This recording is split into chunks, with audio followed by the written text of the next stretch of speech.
The first 3 days blurred into a monotonous grind of ice, diesel fumes, and the rhythmic groan of the old hull fighting the Bering Sea swells. Ethan worked in the galley and on deck, cleaning the rust that seemed to regenerate faster than they could scrub it away. The cold was not just a temperature, it was an entity, pressing the air out of his lungs. He observed the crew, noticing their peculiar habits.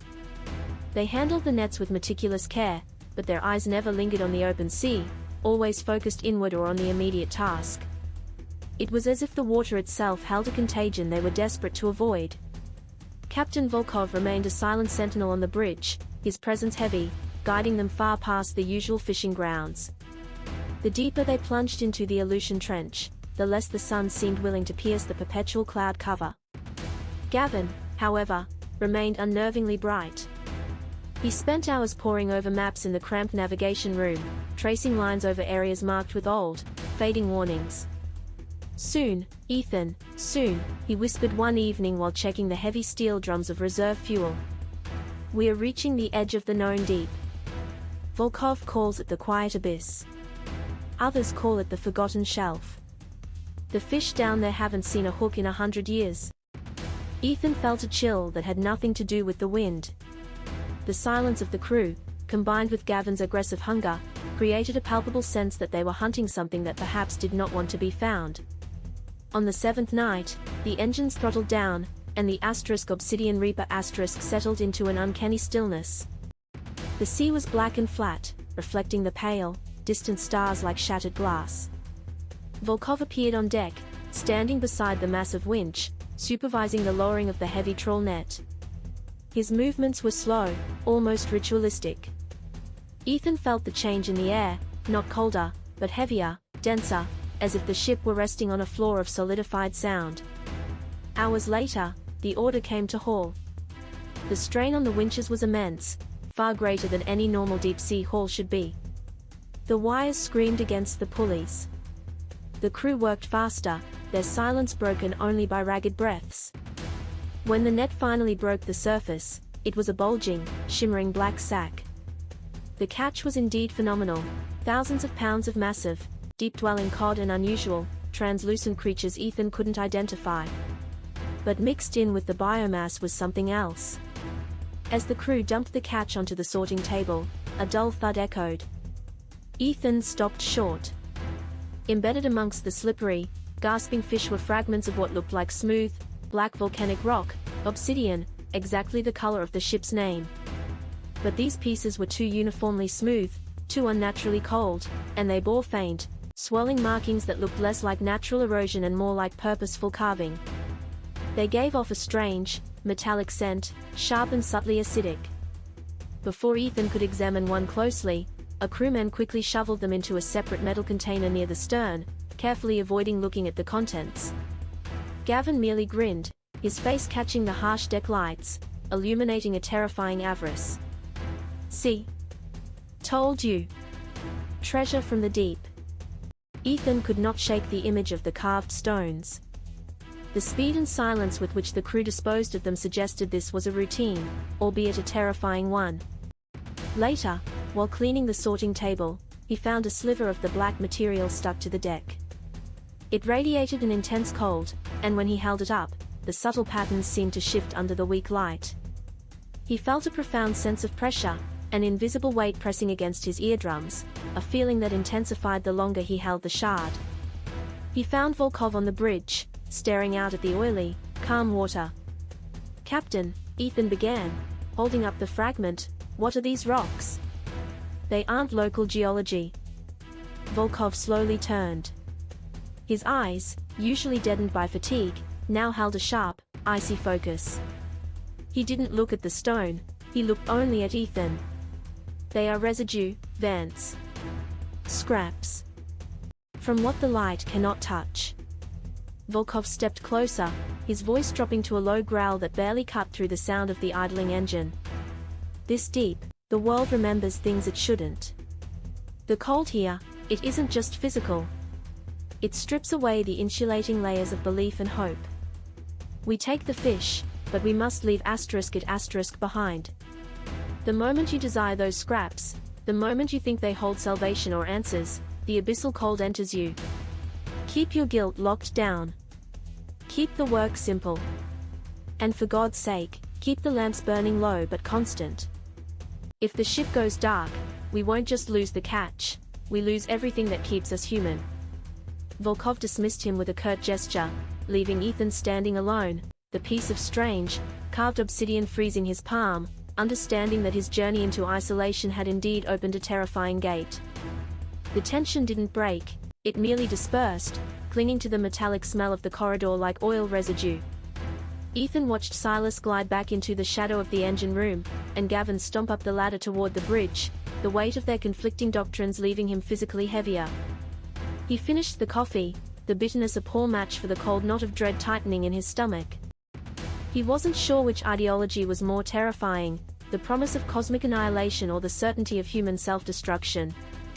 He spent the next 24 hours on deck duty as the Obsidian Reaper shuddered southwest, pushing deeper into the churning grey anonymity of the Aleutian Trench. Captain Volkov, silent and stone-faced on the bridge, had charted a course well beyond the conventional fishing grounds, driven by the elusive promise of a record haul that only the truly desperate pursued. The wind shifted from a biting cold to something viscous and wet, and the sky above dissolved into a dense, oily fog. The first tether, light, uncompromised was immediately tested. "Get those floodlights cleaned, Vance." Gavin bellowed from the winch station, his voice already strained by the increasing noise of the wind whipping the antennae. "We're running blind out here. Can't risk snagging the lines on an iceberg the size of a bank vault." Ethan climbed the slick ladder to the upper railing, carrying a bucket of soapy water and a rag. The air tasted of salt and iron, and visibility had dropped to barely 20 feet. When he activated the lights, the powerful beams didn't penetrate the fog so much as they illuminated the moisture, creating a suffocating bubble of light that felt less like a guard and more like a target. As he worked, scrubbing the brine from the thick glass housing, he heard the faint, grinding complaint of the engine far below. It was a rhythmic, almost meditative sound, but today it seemed punctuated by an unnerving, high-pitched whir, the sound of overworked gears straining against impossible resistance. Ethan glanced down toward the hull, half expecting to see Silas materialize, judging his adherence to the tether. "Hurry up, Vance!" Gavin yelled again, irritation coloring his voice. "We're dropping the nets now. Deep drop, right to the bottom shelf. Volkov thinks there's a vein down there." As the heavy metal doors opened and the vast trawling apparatus began its descent, the ship dipped noticeably, burdened by the immense length of the cable. Ethan paused, wiping sweat from his forehead. It wasn't just the fog that made him nervous, it was the quiet. The usual cacophony of the sea, the cry of gulls, the slap of waves, had been muted by the thick atmosphere, replaced by a hollow, sucking silence that amplified every mechanical tremor of the ship. It was the absolute quiet that Silas had warned about in the third tether, silence and focus star. The silence meant the sea was listening. 2 days later, the Obsidian Reaper dipped its prow into the abyssal waters of the predetermined coordinates. It was 2:45 a.m., creeping dangerously close to the forbidden hour of 3:07 a.m. The winch screamed in protest, pulling the massive, reinforced net up from depths few commercial trawlers ever willingly explored. The entire ship vibrated with the effort, and the crew clustered on the deck, exhausted but electric with anticipation.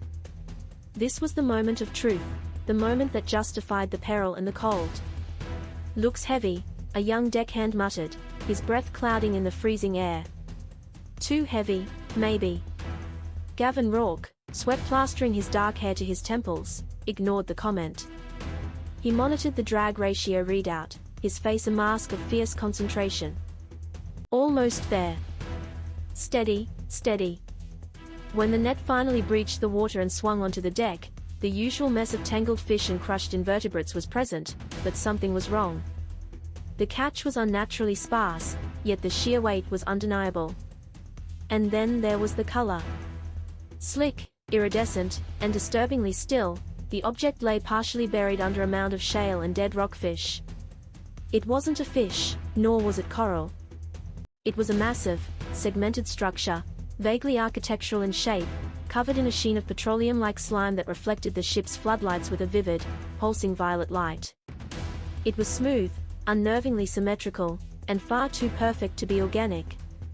The second tether echoed in Ethan's mind with chilling clarity, * the unclaimed yield. If the sea offers up a prize too strange, too vivid, or too still, let it go. A collective, unnerved silence fell over the crew. The object was perhaps 8 feet long, slowly weeping a viscous liquid that steamed faintly on the cold deck. It didn't smell like decay, it smelled like ozone and distant electricity, a sharp, clean scent that prickled the back of Ethan's throat. Gavin broke the silence with a whoop of ecstatic, deranged laughter. "Look at that! Volkov, get a load of this!" Captain Volkov emerged from the bridge, his fatigue momentarily erased by pure astonishment. He approached the object slowly, examining it without touching. "What is it?" "I don't know, but look at the density," Gavin exclaimed, running a boot over the alien material. "It's like polished obsidian.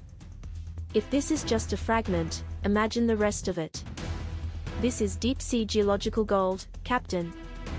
We are talking research value, museum contracts, or maybe some specialized military application. We are rich. We should throw it back," Ethan heard himself say, his voice thin and unstable against the wind. Gavin spun on him, his eyes blazing with the fire of sudden wealth. "Throw it back? Are you insane, Vance? This is $100,000 sitting right here." "Why?" "Because the old goat down in the engine room told you it was too vivid?" As if summoned by the mention of him, Silas Thorne appeared on deck, climbing the vertical ladder with unnatural speed. His eyes, usually distant, were wide and focused entirely on the violet sheen structure. Silas did not need to speak, the raw horror etched on his face was his condemnation. "You took the law, Rourke. You accepted the debt."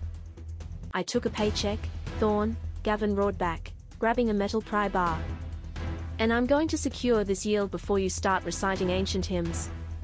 Gavin began trying to chip a sample off the main piece, the pry bar scraping harmlessly against the slick, alien surface.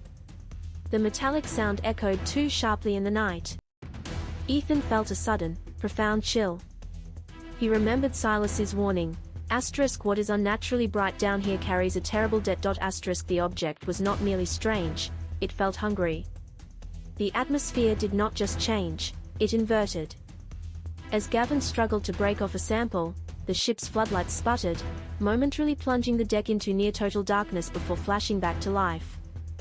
A deeper silence settled, one that pressed against the eardrums. The engine below, Silas's domain, which had been straining, suddenly stopped.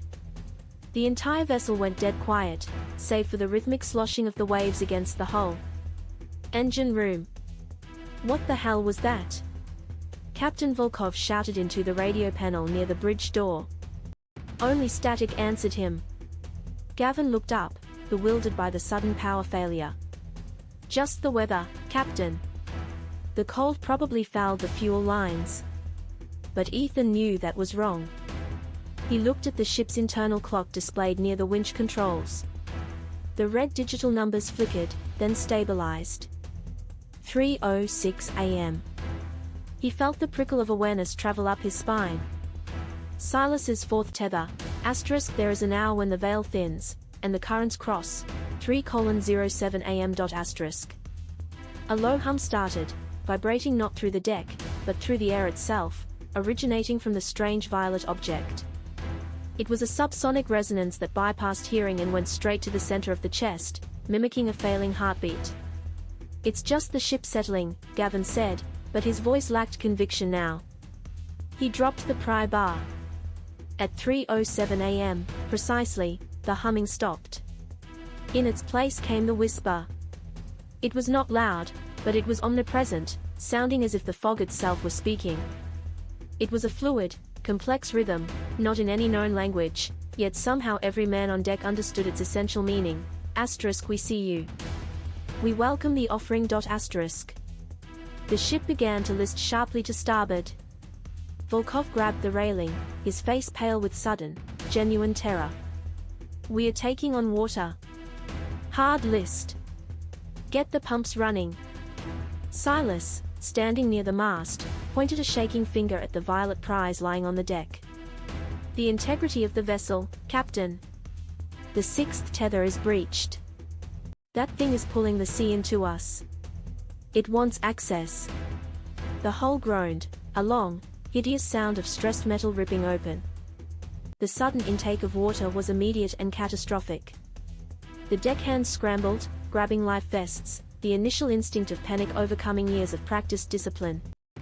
Gavin, however, saw only the fragment of unnatural geometry he had claimed.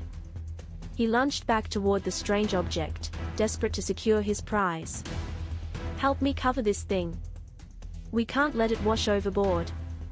"It doesn't matter, Rourke," Ethan screamed, grabbing the first mate's arm. "The whole ship is washing overboard." Gavin violently shrugged Ethan off. "You fool. This is my ticket out.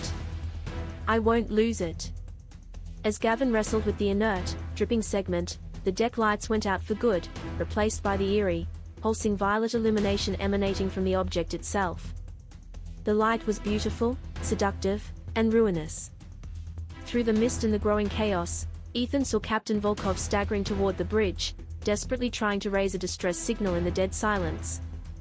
Volkov stopped short, looking past the wreckage and the fear, toward the dark, turbulent waves that had suddenly grown unnaturally high.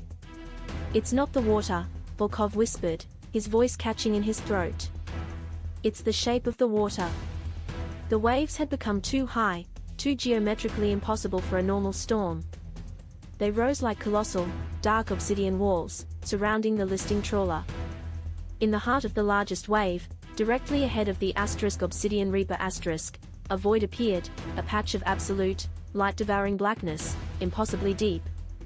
And then, every man aboard heard the terrible sound that defied the third tether, a bass note so low it rattled teeth, rising from the deepest part of the sea, carrying with it the unmistakable rhythm of colossal, ancient stone grinding against stone.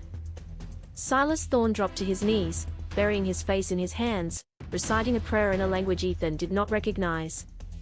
But the name he had been forbidden to speak, the name of the submerged city, was finally heard, whispered on the dying air. "R'lyeh," Silas wept. "It has answered the invitation." The Obsidian Reaper had been cruising through thick, grey monotony for 3 days, the crew operating in a state of numb exhaustion. Captain Volkov had steered them dangerously close to what mariners called the Aleutian fracture line, a chain of underwater volcanoes and seismic hotspots notorious not for stormy waves, but for the profound, unsettling silence that swallowed sound. Volkov, usually rigid, had been irritable, checking the depth sounder with the intensity of a man looking for a personal enemy. "We are crossing the seam," Silas had muttered to Ethan, leaning against the rusty rail, eyes narrowed at the flat horizon. "Where the old agreements thin out. Look at the water, Vance. It's too heavy." Ethan felt it too. The ship's usual symphony of creaks and groans was being punctuated by a new, almost infrasonic vibration that resonated deep in the stern. It felt less like machinery and more like the vast ocean floor shifting its weight. When the deep-sea nets were hauled in late that afternoon, the change was instantaneous. The whine of the winch usually signaled routine, but this time, the hydraulics strained, protesting a burden far heavier than typical Bering Sea cod. Men gathered, their faces grimed with diesel and salt, anticipating a massive yield, but the atmosphere quickly curdled into apprehension. As the massive metal cage broke the surface, it did not reveal black fish, it revealed light. It was not the harsh white glare of a searchlight, nor the phosphorescence of decayed matter. This light was a profound, organic violet, so intense it seemed to drink the color out of the surrounding gray air. Suspended within the tangle of netting was a creature unlike anything Ethan, or any man on deck, had ever seen. It was a species of abyssal squid, enormous and gelatinous, but its skin was translucent, showcasing a network of pulsing, internal organs that glowed with that terrifying purple hue. The creature was immobile, perhaps dead, or stunned, yet it was the epic enter of a rhythm. Asterisk thump, thump, thump, asterisk the sound wasn't auditory, it was physical. It hammered up through the steel deck plates, vibrating through their boots and rib cages, a slow, methodical beat that seemed to synchronize with the shuddering of the ship itself. It felt ancient, mechanical, and fundamentally wrong. Ethan felt a primal urge to recoil, but he found his gaze locked on the purple light, which seemed to promise, not illumination, but complete comprehension. It was beautiful, sickeningly so. Silas broke the spell first, his face pale and contorted with religious terror. Cut the lines. Release the catch. Now. But Gavin Rourke was already pushing through the crowd, his eyes blazing, not with terror, but with avarice. The purple glow reflected perfectly in his pupils, making them appear depthless. "Don't you dare, Thorn!" Gavin roared, his voice pitched high and unnatural. He grabbed a fire axe bolted to the bulkhead, wielding it defensively, not against the creature, but against his own crew. Look at it. The deepest bioluminescence ever recorded. Think of the pharmaceutical value. The energy potential. This is not fish, this is a fortune. Ethan stepped forward, tasting bile. Gavin, look at the men. It's vibrating the ship. This thing doesn't belong here. It's part of the tethers? The superstition? Gavin laughed, a sharp, hollow sound. Science, Vance. Profit is the only tether I recognize. This creature is the key to paying off every debt, yours included. Get it secured. Now. Captain Volkov hesitated, watching the rhythmic thump distort the very light around them. The pulse felt like an external heart trying to restart his own tired one. He was a man of rules, and Gavin's claim to ownership was legally shaky, but Volkov was also a man enslaved by the boat's maintenance bills. He nodded slowly, reluctantly. Secure it. Tank 3. But quarantine the area. No one touches the specimen without my permission. The securing process was frantic and terrifying. They managed to hoist the gigantic squid, which weighed perhaps 2 tons, into the reinforced Tank 3, an empty refrigeration hold designed for storing extreme frozen catches. As the thick steel door slammed shut and the heavy bolts slid home, the rhythmic thump was muffled, but not silenced. It merely became a deep, continuous drumming in the bowels of the Obsidian Reaper, a metronome set to a profound, underwater clock. Silas cornered Ethan later near the mess hall, his face etched with frantic urgency. You witnessed the violation, Vance. The first tether, the light within, has been betrayed, sacrificed to the lure of the alien light. But worse, Gavin broke the 5th tether. Thou shalt not harvest the singers of the sunken city, for their flesh carries the blueprints of the reckoning. Silas gestured wildly towards the deck above them. That thing is a singer, Ethan. Its light is a lure, and its pulse is a chord. It's calling out. And Gavin is answering. The transformation of Gavin Rourke was disturbingly rapid. Within 24 hours, the pragmatic businessman vanished entirely, replaced by a feverish, haunted oracle. He spent nearly all his time in the cramped galley, which he had transformed into his personal charting room. He stopped showering, his clothes becoming stained with oil and something else, a viscous, shimmering purple residue that he scraped from the walls of Tank 3, often ignoring the quarantine rules entirely. He was no longer discussing market value. He was drawing. His tools were charcoal, grease pencil, and the creature's own luminous discharge. He didn't use paper. He covered every available surface, the metal counters, the bulkhead walls, even the face of the defunct sonar screen, with intricate, non-Euclidean symbols. They were spirals within spirals, labyrinths that seemed to lead simultaneously inward and outward, all highlighted by the cold, radiating purple slime. Look, Ethan. The score. Gavin whispered to Ethan when he dared approach. Gavin's eyes were wide and bloodshot, and he didn't seem to recognize his colleague. It's not just thumping, it's conducting. This is a map, old friend. A map to where the true wealth is stored. Not gold, not oil, but time. He pointed to a large, complex symbol on the wall, a spiral that seemed to swallow its own center. This is the ingress point. We aren't fishing anymore, Vance. We are fulfilling a contract. We are delivering the creature to its destination, and in return, we will be given the keys to the deep. His madness was infectious, a palpable psychological field emanating from the creature's pulse. Even the most hardened sailors began showing signs of stress. Sleep was impossible. The relentless thump vibrated through the steel, bypassing earplugs, and burying itself in the nervous system. The cook started serving raw meat, insisting that heat ruins the true flavor. A deckhand was caught trying to carve a matching spiral into his forearm. The air pressure began to drop, but the sky remained unnaturally clear. They were entering a zone of unnatural calm, steered by a lunatic holding a purple blueprint. The inevitable confrontation occurred on the third night after the creature was secured. Silas Thorne knew that the moment for persuasion was long past. The Obsidian Reaper was sinking, not into the waves, but into a different kind of reality. He armed himself with only a chipped porcelain bowl of burning incense, rock salt, and a small, heavy piece of driftwood blessed by a forgotten island priestess. He found Gavin in the hallway leading to Tank 3, hunched over, humming along to the relentless thump. Gavin was using a shard of glass to etch a fresh spiral into the heavy steel door. "You must stop this, Gavin," Silas said, his voice shaking, but firm. "I must perform the cleansing of the void. You have allowed the corruption to root. If that creature lives another hour, it will claim this vessel and all the souls aboard."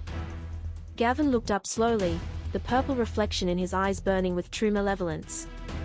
He didn't look like Gavin, he looked like a vessel wearing a man's face. "You want to silence the music?" Gavin smiled, a cruel, wide tear in his face. "The music that promises everything?" "No, Silas. The tethers are weak threads. This light is the anchor. You will not interfere." Silas recited the first line of the ancient Aleutian ritual, scattering salt toward the purple-stained floor. "By the salt, I bind the flesh, by the flame, I cleanse the thought, by the—" He didn't finish. Gavin moved with a speed that belied his stocky frame. He wasn't trained in fighting, yet his attack was swift, brutal, and utterly without hesitation. He struck Silas's head with the butt of the shard of glass, tearing a deep gash above Silas's temple. Silas staggered backward, the burning incense and the driftwood clattering uselessly to the floor. "Silence!" Gavin screamed, standing over the fallen, bleeding man. "You are noise. You interfere with the signal." He dragged the semi-conscious Silas by the collar toward the auxiliary storage room, the smallest, deepest locker room near the engine exhaust, usually reserved for surplus ropes and tools, but equipped with a heavy, padlock-secured steel door. It was the nearest thing the Obsidian Reaper had to a brig.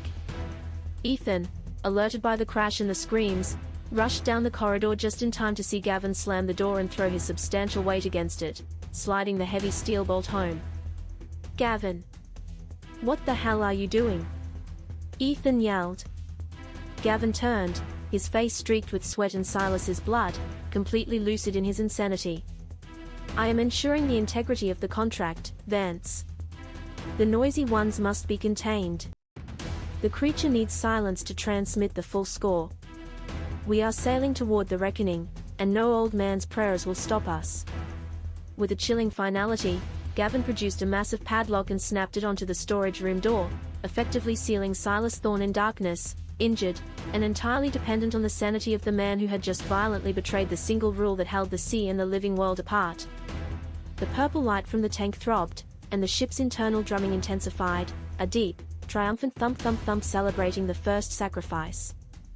The silence that followed the heavy bolting of the volatile materials locker was more oppressive than the preceding cacophony. It was the silence of a held breath, not of peace. Ethan and Captain Volkov stood hunched in the corridor, drenched in sweat and illuminated by the malevolent violet light of Gavin's murals. The rhythmic asterisk thump-thump asterisk was still present, a subcutaneous beat beneath the floor plates, emanating from the steel vault where both madman and monster were incarcerated. It was no longer loud, but intimate, an insidious metronome counting down to a moment they dreaded but could not define. Volkov wiped a hand across his face, leaving a streak of grime and purple residue. "He is quiet now. Maybe the creature, maybe it consumes him." Ethan shook his head, staring at the interlocking symbols Gavin had drawn on the adjacent fuel tank casing. The diagrams were now exhibiting a startling new property. Where before they had merely pulsed, now they seemed to drink the light, causing the temperature in the immediate vicinity to plummet further. A thin layer of frost was beginning to creep outward from the edges of the thick, oily purple lines. "He said he was the messenger," Ethan whispered, his voice catching.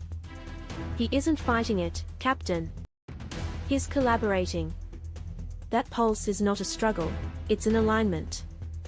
As if responding to Ethan's realization, the entire corridor groaned, a sound deeper than the strain of the hull, closer to the resonance of a massive bell struck once in the abyss.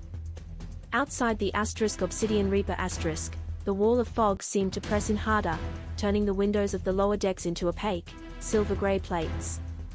The gurgling static on the ship's dead radio briefly coalesced, sounding momentarily like a name being spoken, a sharp, cold syllable too vast for human lungs. Volkov immediately understood. Locking Gavin away had not halted the process, it had concentrated it. The storage locker, meant to secure dangers, had become a crucible. "The bridge," Volkov ordered, his exhaustion replaced by grim determination. "We check the engine room. If we can get a single revolution of the screw, we might push through this membrane star." They moved quickly through the ship, their passage marked by Gavin's chilling architecture.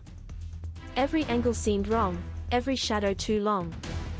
Near the main pressure gauge, a small puddle of seawater had formed, but it was not clear. It was viscous and bore a swirling, unnatural oily sheen, reflecting the purple light with a disturbing clarity. When they reached the auxiliary engine room, they found the two deckhands they had assigned to watch the main pump shivering uncontrollably, clutching their wrenches, staring at the control panel. "Captain." "The power drain," one stuttered, pointing at the flickering indicators. "We are running at full emergency power, but the batteries are failing too fast. It's draining us. The metal, it's feeding off the metal." Volkov slammed his fist against the console, swearing violently in Russian.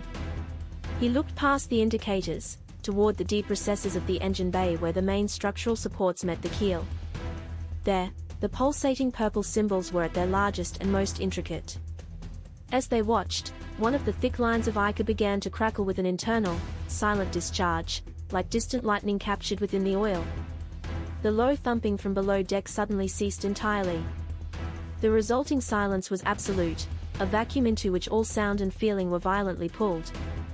It was immediately replaced by a new noise, not a bang or a crash, but a sickening, slow rending sound, the noise of stressed steel giving way to an impossible pressure. It came from the direction of the sealed storage locker. The metal was not being broken, it was being unzipped star. Ethan felt the cold hand of panic tighten in his chest. The chains won't hold. The door is going to give. But Volkov, staring into the dark geometry of the engine room mural, pointed with a shaking finger. "No, Ethan. Look closer. It's not the door that's giving way. It's the ship star." The segment of the hull directly adjacent to the largest purple symbol, the one Gavin had called the sign of the Great Listener, was slowly beginning to curve inward, bowing subtly as if subjected to pressures that belonged miles beneath the surface. It wasn't the sea pressure, but something internal, metaphysical, acting upon the very structure of the steel. The cold, impenetrable wall of fog outside felt less like a weather event and more like a physical hand squeezing the vessel. "We have to stop the source," Ethan stated, his voice now flat and calm, the panic receding into a cold resolve. "We have to get to the creature. It is the key, and the key is opening the lock." They raced back down the tight corridors, passing the locker door. The rending sound was louder here, the groaning steel punctuated by a wet, clicking laughter that filtered through the heavy door. They knew they could not open it, not only because of Gavin's maniacal presence, but because whatever unholy communion was taking place inside would rush out. They had to find an alternate route. The storage room was accessible only through the main bolted hatch, but the engineers had always maintained a small, rarely used vent shaft connected to the bilge pump room, a cramped space just 3 feet above the waterline. It was a route for inspection, not entry, narrow and twisting, but it was their only chance to breach the containment without confronting Gavin directly. Volkov grabbed a powerful battery lamp and nodded to Ethan. The bilge access. We go in through the floor. Be ready, Ethan. Whatever we find down there, it won't be the same man we locked up. They descended into the greasy, low-ceiling bilge pump room, the ship's vibrations now feeling less like mechanical movement and more like a deep, unnatural pulse. Ethan could smell the abyssal ichor strongly now, an acrid, overwhelming scent. He located the small, bolted inspection plate set into the floor and grabbed a wrench, his heart pounding a frantic rhythm against his ribs, knowing that the moment the steel gave way, they would be staring into the very mouth of the abyss. The cold brass was not just physical evidence, it was the final, devastating period at the end of a terrible sentence. Ethan pocketed the relic, feeling the broken hands press against his palm, a constant, sharp reminder of the violation. The silence that now enveloped the Obsidian Reaper was heavier than the chorus had ever been, the quiet after the universe had successfully held its breath. We need to check the rest of the ship, Volkov said, his voice flat, devoid of its usual rough edge. He was avoiding looking at the concave steel of the door, choosing instead to focus his flashlight beam on the mundane, untouched padlock. If something was pulled through solid metal. It wasn't a physical force, Captain, Ethan replied, already turning toward the companionway. It was a signature. A breach of contract. Gavin gave them the key and they took the collateral. They climbed back to the wheelhouse. The stars above were achingly clear, too numerous, and too bright, suspended in a velvet blackness that seemed to have no limit. The sea beneath the hull was unnaturally calm, reflecting the cold, sharp points of light like polished obsidian. Volkov went immediately to the engine controls, his hands moving automatically over the cold steel. The diesel hummed reliably, the vessel was intact. He inspected the sonar screen, but the static was gone, replaced by a smooth, deep blue expanse that offered no echo, no depth, and no recognizable bottom contour. We are floating, Volkov stated, not as a discovery, but as a final, dreadful summation. We are not anchored to anything known. Ethan moved past him to the navigation table. He flipped the light switch, illuminating the complex, lead charts Gavin had been working on. The original track lines, drawn in blue ink toward the coordinates of the creature's capture, looked childishly naive. He pushed them aside, exposing the ship's primary GPS reading. The display should have shown a latitude and longitude near the Arctic shelf. Instead, the numbers were cycling rapidly, flashing between impossibly high and impossibly low readings, punctuated by sharp, geometric symbols that had no place in nautical mathematics. He didn't just give them a path, Ethan murmured, tracing the screen with a finger. He gave them the destination in time as well as space. The chronometer wasn't just set, it was calibrated. He pulled out the crushed chronometer and held it next to the cycling GPS display. The time 3:07 a.m., frozen in brass, was the point of singularity. Gavin had not been trying to escape the creature, he had been attempting to synchronize reality with its timetable. The sixth tether was the moment of the tear, and the Obsidian Reaper had been standing directly on the seam. "Where are we, Mr. Vance?" Volkov asked, stepping closer, his breath hitched. He was a man of the sea, bound by quadrants and compasses, and the sight of the scrambling GPS was breaking his tether to reality more effectively than the singing ever could. Ethan pointed to the blank sonar screen. "We are nowhere, Captain. This water is residual. We passed through. The ship is sound, yes, but we are drifting in the residue of the breach. This is the overflow." He needed data, something solid. He retrieved Gavin's research binder from the corner of the chart table, the one filled with handwritten notes and arcane nautical diagrams. Skimming past the lunatic scrawls about temporal loops and abyssal geometry, Ethan found a page dated earlier that week, marked with a heavy red circle. It was a crude, hand-drawn map. It wasn't a map of the ocean, it was a map of the fog. Gavin had mapped the physical manifestation of the entity, not as a random mist, but as a defined territory. The drawing showed concentric circles labeled as tethers, and at the center of the drawing, where all lines converged, was a single, disturbing coordinate, a latitude and longitude that defied physics, located thousands of miles below the seafloor. Next to it, Gavin had scribbled 3 words in frantic, black ink, * the Anchorage. 3:07. We weren't supposed to stop here, Ethan explained, his voice hollow. We were supposed to carry the creature * to * the breach point, sail it through the temporal gate, and open the road for the rest of the congregation. Gavin didn't want the entity gone, he wanted to escort it home. The * Obsidian Reaper * was now adrift in waters that had been purified by the passage of something vast and ancient. The ship was no longer a vessel of scientific exploration, it was a discarded delivery vehicle. Volkov looked out the window at the brilliant, unnatural stars. Then what is left? Ethan tightened his grip on the broken chronometer. The debt, Captain. Gavin paid the entrance fee for himself, but he left the vessel, and us, exposed at the origin point. We are now marked. We are where the tether broke, and we are holding the evidence. As if on cue, a distant sound returned, not the wet chorus of the abyss, but something equally unsettling, the low, resonant grinding of heavy machinery beginning to operate. It was far away, barely audible above the engine's stable hum, but distinct. It sounded like the slow, purposeful turning of massive, rusted gears. Volkov snapped his attention to the radar. A faint, large blip had just appeared on the perimeter of the screen, moving toward them at an impossible speed across the smooth, blank field. It was too fast for a conventional vessel, and too large to be anything natural. Whatever took Gavin, Volkov said, snatching the wheel, it just told its neighbors where we are. The grinding intensified, and the calm, black water around the * Obsidian Reaper * began to ripple, not from wind, but from a growing subsonic vibration. Ethan realized the truth with chilling clarity. The fog had lifted because they were no longer dealing with the precursor. They were dealing with the arrival. They had witnessed the prologue, and now the story was beginning. Set a course, Captain, Ethan ordered, tucking the chronometer back into his coat. Any course.